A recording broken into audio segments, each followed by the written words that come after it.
To be preeminent in any field implies that you become the expert. It's of learning and understanding a problem so well that you become the expert at solving that problem, which means you can create tremendous value for others and become preeminent in your field. Ultimately, those that are leading the charge in one area or another, it's usually not just one individual that has elevated themselves to knowing everything.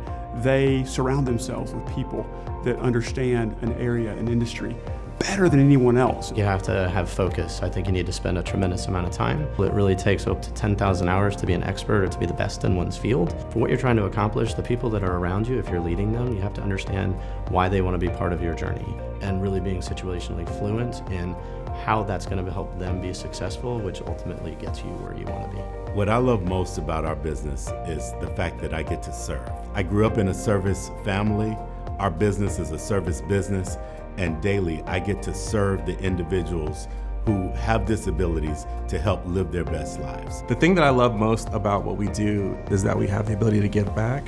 Giving back is a fundamental part of what we believe as an agency, and to be able to see students, high school, college, be exposed to a career that they never thought imaginable, never knew existed, is something that I don't take for granted and I love about my job. I know that I wouldn't be able to make it without those mentors, and so we make it fundamental to make sure that we're mentoring the next generation. I love connecting people. I love to see people grow and watching them grow in their careers, providing equitable resources and opportunities for that to take place, and then creating the opportunity for them to mentor, develop, and grow others. My greatest leadership lesson learned is to say no. Learning your value system and being able to withhold that in your own organization and make sure that you never take on clients that don't agree with your value system, don't align with your values, is really critical. My greatest leadership lesson learned is the day that I was able to identify my strengths and weaknesses internally and to build a team around me to be more successful. Be willing to accept other people's opinions, knowing that even though you are right, sometimes you can be wrong in certain people's eyes. It just takes time and patience and perseverance. There's no limit to what you can accomplish if you don't care who gets the credit.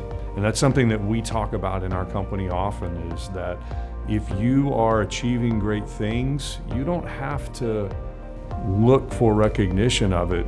We're going to find it, but the real way to be successful is to focus on other people. It's not about you as a leader, ultimately. You have to recognize that the people around you, they want to be part of something and part of something that's bigger than they are. People want to feel empowered, so not telling them how to do it, but helping them understand that this is what the overall objective is and allowing them the freedom to be able to accelerate towards the future and get that done. I overcome adversity and obstacles in business by asking the question why. Being fearless and relentless about asking why and understanding people, understanding the root of the root to improve is really important. Overcoming obstacles and adversity in business is tantamount to being in business. Obstacles and adversity create the resistance to build strength, and that strength is what helps us grow. Every time we face an obstacle and overcome it, we become better. And some of the things that I focus on being strong in are relationships, focus on being strong with our ability to reach our goal and to persevere. How do I overcome adversity and obstacles in business? I think the really question should be, how do you not, as an entrepreneur? That is fundamental to what we do. There's always some sort of adversity, some sort of hiccup, something that doesn't go right.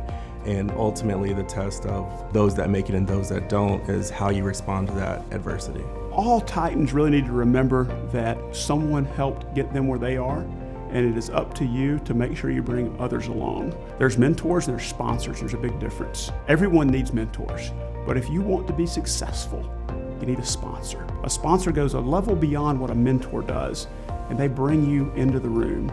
A team helps you to make up for any weaknesses that you may have as a leadership team. Number one, be prepared. Number two, be prepared to do a good turn daily.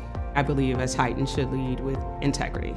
I also believe that a Titan is one who opens doors for others, but also supports them as they walk through those open doors.